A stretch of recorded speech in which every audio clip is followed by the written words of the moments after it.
નમસ્તે. પ્રોજેક્ટ સારથી અંતર્ગત વિદ્યાર્થી મિત્રોની હું વાત કરવા માંગુ છું સારા પોસ્ચર અંગે. એટલે કે જ્યારે આપણે ભણવા બેસીએ ત્યારે આપણે કેવી રીતે બેસીએ છીએ. ઘણીવાર આપણે ભણતા ભણતા આવા નમી જઈએ છીએ, તો જેવા આપણું બોડી નીચે આવ્યું તો આપણા ફેફસાને ઓછી જગા મળે છે, સાથે સાથે કમર ઉપર પણ વધારે સ્ટ્રેન પડે છે. પણ જેવા પણ આપણે સીધા થયા, ખભા સ્લાઇટલી સીધા કર્યા અને થોડા ઊંચા બી થયા તો બધી રીતે ફાયદો થાય છે. લંગ્સ એક્સપાન્ડ થાય છે, જેથી શ્વાસોચ્છ્વાસ સારો થઈ શકે છે.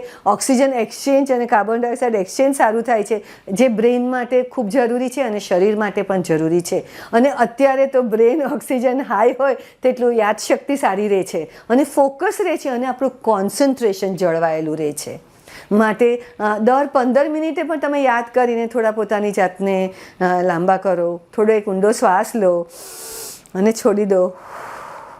આવું બી તમે કરતા રહેશો ને તો તમે જોશો કે તમારો મૂડ ઇમ્પ્રૂવ થશે, તમારું ફોકસ ઇમ્પ્રૂવ થશે અને તમને કમરનો દુખાવો કે થાક લાગવાની તકલીફ પણ ઓછી લાગશે.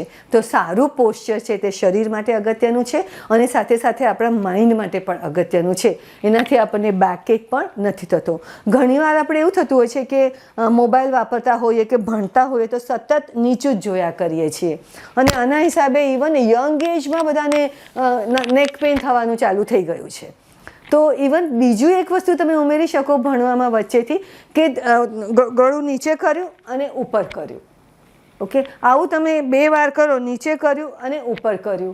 થોડું જરૂર લાગે તો સાઈડમાં પણ બંને બાજુ લઈ ગયા, આગળ પાછળ પણ લઈ ગયા, તો તમે જોશો કે તમને વધારે સારું લાગવા માંડશે તરત જ. તો આ નાનકડી વાતો છે પોસ્ચર કેરની કે જે આપણને સ્વસ્થ રહેવામાં ખૂબ જ મદદ કરી શકે છે. અને નાની મોટી તકલીફોથી તો આપણે બચી શકીએ છીએ, પણ આપણો સ્માર્ટનેસ પણ જાણે વધારે છે. Thank you so much.